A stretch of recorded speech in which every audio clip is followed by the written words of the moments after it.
Hey WoW fans, are you still here? Are you still giving my channel that last chance before you unsub? I honestly can understand. Most of you have been large supporters of my channel and stream for almost 5 to 10 years now. Some I've converted to DayZ, most have left by now, and few who are still around are waiting for the day I return to World of Warcraft. One thing is for certain, DayZ and survival mods are here to stay. I'm good at them, I enjoy them, but I also want to keep the old coals burning for my Warcraft fans. I've been thinking for weeks about something I could do for the summer. I didn't want to do another regular leveling series again, that would be boring. But one thing is for sure, mostly everyone who's still subscribed for Warcraft loves building new characters. You wouldn't be here if you didn't. We have the same drive to try out new builds, classes, and characters, and have fun leveling them up to endgame. Thus, I want to start my new challenge mode series. The details are still a little murky, so I'll need your help.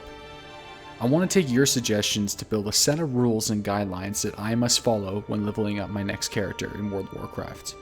The community will vote on the race and class that I select for the series. That's typical of what I usually do on my channel, but in addition to a fixed class and race, I also want to follow additional challenges.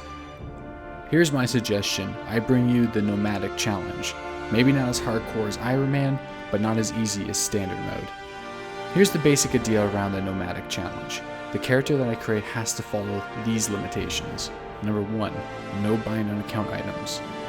Number 2, no dungeon or battlegrounds. Number 3, no quest rewards. Number 4, must use items either purchased from vendors in games or self-crafted. 5, sell only auction house. 6, no additional experience bonuses or, for example, guilds. Things up for discussion from these sets of rules. Should I be allowed to use quest rewards? It might limit the point of bartering and crafting.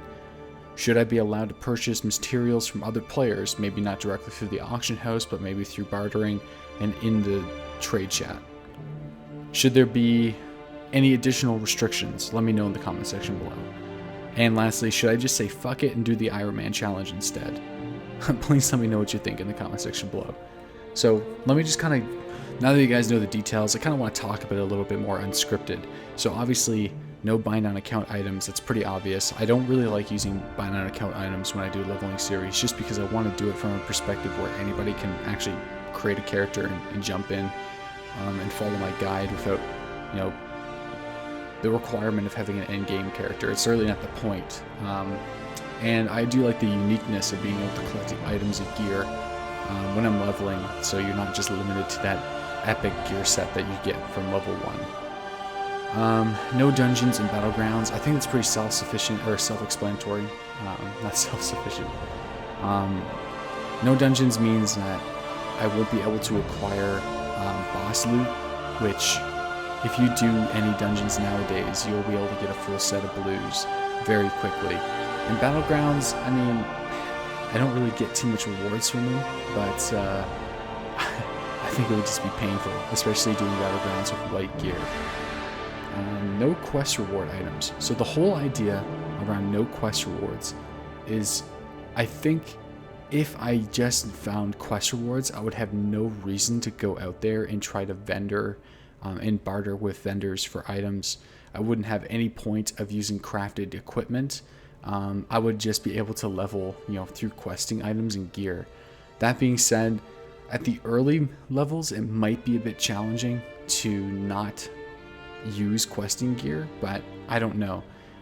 That's something that I think is kind of the whole point of the Nomadic challenge, is it forces me to go around buying items from vendors and getting crafted skill levels up to be able to make my own gear. So at least if I can't get green rewards from or blue rewards from quests, I can make them myself.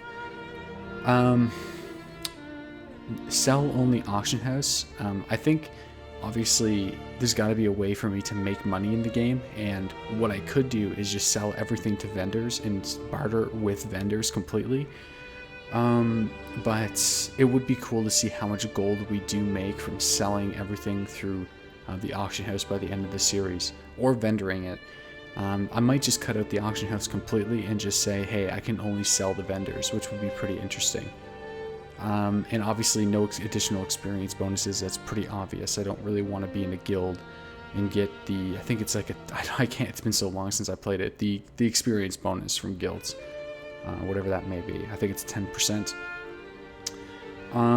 So yeah, there's a couple things, like I said, I'm sitting on the fact that should I be able to buy items from other players, mainly crafted mats, to make it easier to make my gear. That might be something that I should do, but maybe I should not use the auction house. Maybe if I find somebody in-game, I can barter with them and trade with them without going through the auction house. That might be okay. Because it's going to make my life a little bit easier if I can actually just buy the mats that I need to craft the gear through gold that I acquire. So we'll see. Let me know what you guys think in the comment section below. Would you like to see the Nomadic challenge, or would you like me to try something else like the Iron Man challenge? I'm really interested to hear what you guys have to say. Thank you guys for your support, and I'll see you guys soon. The minimum start date for this, I'm going to be moving from my apartment to a new location over the next 2 weeks, so I don't think I'll be starting at any time before May 7th, but I don't know, who knows, we'll see what happens. Alright guys, I'll talk to you later, and thanks for watching.